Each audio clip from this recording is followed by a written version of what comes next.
and then the Pascal Donoghue, but now he's actually Taoiseach, because he is the chair of Westport Tidy Towns, who brought national honours again to us this year. Liam Campion.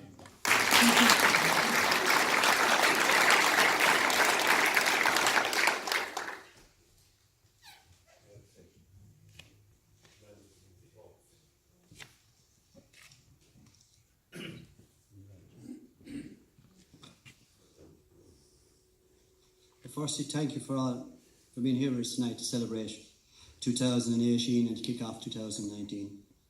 Another great successful year, winner of Tidiest Large Town and our 18th consecutive gold medal. So we'd like to say a massive thank you to everyone who helped in any way, no matter how small or large. Because this is what makes us great. This is what made us Westport Tidiest Large Town in 2018. We've just heard from our juniors. We're very proud of our juniors in our committee. They bring great life to the committee. They have great ideas. And you've heard from their presentation where they see it going forward. They're the future of where we're going.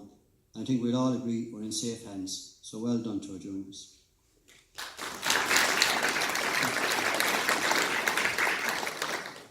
I suppose we have an agenda all year, so I'm just going to quickly go through some of the main points in the year. We won't get to cover everything.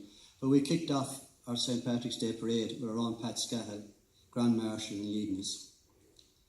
Our float, which the theme was 60 years of Tidy Towns, that cake has been reduced, reused, and it's now going to be recycled into 2019. So, well done to everyone that supported us on the parade and it came out. But more so, look at the fun we had. It was a great day. Good Friday probably kicks us off for the summer with our big clean-up. We had a good turnout, good work was done, and then we were back to our seas afterwards for the usual cup of tea and coffee and scone. So we thank Alan and his crew over there for their hospitality. We recognised at one of our meetings that there was a bit of an issue with the Greenway and that we needed to do something about it. So we banged our heads together. That's what we do with meetings, a lot of banging of heads. But we met with the dog warden and the litter wardens, and we said, look, can we come up with a project and work on it? And straight away, action was done. Straight away, we got signs up, the litter wardens were on patrol, and the dog warden was on. And the results were there fairly fast. This is ongoing, and we're proud of that project working. So, a particular word of thanks to our litter wardens and our dog wardens for that. In May, the first Tuesday in May, we always start our Tuesday nights cleanups. This year we had an incredible turnout. And it just shows when the whole community comes together where we can go. There's too many groups to mention, but we had 20 nights that we were out. Of that 20 nights, we reckon we had a minimum of 25 people. But there was 1,200 hours of volunteerism given to the Tuesday nights this year, keeping Westport where it is. I suppose that was one of the poorest nights, the rain. That's the order of Malta that was with us. We got a very wet night that night. But then most of the other nights we had sunshine and a lot of hands on deck. Some young people, some not so young, all out having a bit of fun. I mean, one of the good things about our Tuesday nights clean-ups is there's a bit of crack, there's a bit of fun, there's a bit of laughing going on. Now, we're looking forward to the coming year already. We've already got a few groups that have made contact, asking to know when they can start and when they can get involved. One of our juniors at one of our early meetings, when we were discussing about the war on plastic, said, what if we banned plastic straws in Westport? You know, we said, that's a good idea. So we made contact with the vintners. I'm glad to see some of the vintners are here tonight. But the vintners thought this was a brilliant idea too and got on board with us. So before we knew it, we had all the vintners on board. Then the coffee shops came on board, then the restaurants and the supermarkets. So on the 1st of June, Westport banned plastic straws. Now that gained an awful lot of media coverage, both locally and nationally, putting Westport more on the map for doing something exceptionally good and being forced to do it. We even had a query out in the USA, which was answered. Our hanging baskets and our floral display this summer was absolutely fantastic, as it is every summer. I want to thank all the businesses that support us on that. We think this is a wonderful project and ongoing it'll be going. I want to say a special word of thanks to all the council workers, the hard work they do day in, day out, and our gardeners. Council workers in the street and the people that works up in the offices to making sure Westport is at the standard we want it to be at.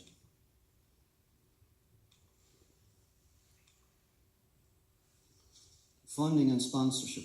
Firstly, I want to thank Destination Westport for their continuing funding to us and allowing us to run the residential competition, which is a very important competition. I want to thank Councillor Christy Hyland, Councillor Brendan Mulroy and Councillor Teresa Maguire for your continuing funding, for your funding last year, your funding this year, and your continuous support to us in Westport Tidy Towns. Also, you're to be congratulated on your initiative for the removal or not letting up posters for the upcoming elections. We hope the rest of the country will follow your example that Westport is setting again. I want to thank our sponsors, Allergan, Port West and SuperValue. In July, unveiled the Grace sculpture out at the quay. Now, for anyone that hasn't seen this is a masterpiece. This was done by Owen Piferetti. Endless hours was put into it, but it is a masterpiece. And I want to thank the Cabinet Group for the sponsorship of it.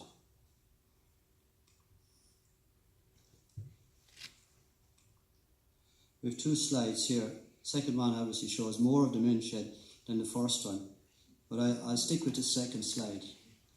I thought when the mint shed approached us last January and said we want to come on board, I said all my birthdays is coming at once. I mean, what a wonderful organisation to come and join up and team up with Westport Tidy Towns. So firstly they took on painting all the street furniture around. And they were nearly finished that when another project arrived up. As you can see, the phone box that's there in the background. We recognised last December, January, when we were having a walk around town, some areas need attention. And that phone box up at the clock, owned by Air, was in need of a lot of attention and a lot of restoration.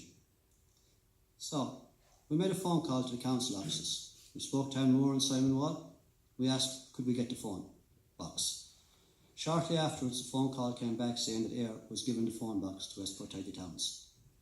Now we said to the men shed, look at what we've got here. This is a project. They just took it over and handed it back to us, fully restored and absolutely fantastic. Just as the men shed was finishing off, not us, we're finishing off the phone box. Westport Order Malta knocked on the door. We've got a defibrillator. We've no home for it. We've got a phone box. We need to put something in it. This to me is a great example of when we all in the community join forces and what can be done and what we can achieve. I know a few of the lads from the men's shed are here. Will you go back and tell all the other lads that couldn't be here tonight how much we really appreciate your partnership with us?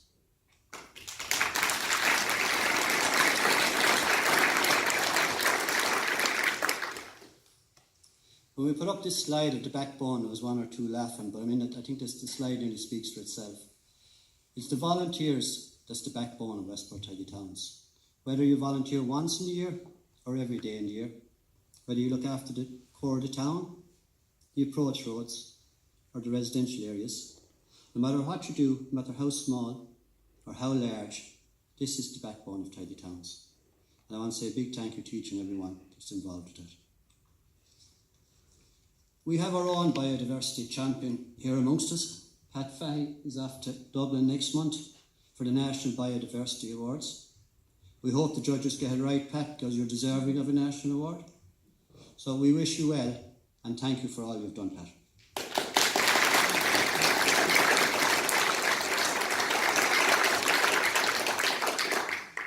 Of course, we head to Dublin last September. The bus left Brighton early from outside the Whyte. Got up, we had a great day. Numerous awards was picked up, as the juniors have mentioned theirs. I suppose the two big ones was the county, the gold medal, and then the third final, the large town award. I mean, it was a great day, it was a great achievement, and we're very proud of it. Some of our learnings for 2019. But first I want to thank Rena for your very informative presentation and giving us a bit more knowledge on biodiversity. Karina gave the Tidy Towns Committee a presentation last September over 2 nights, and we felt we learned a lot, and hopefully we can take some of the lessons from there and implement them in 2019. Other areas we're looking at, weed control in the town after the summer months. We have some ideas on that going forward. As the juniors mentioned, the war on plastic must continue. So we have a few projects, things that we're thinking about, and ideas will keep coming when more heads are being banged together. Last year it's estimated that Westport benefited up to 8,000 hours of volunteerism. That's your time, your voluntary time.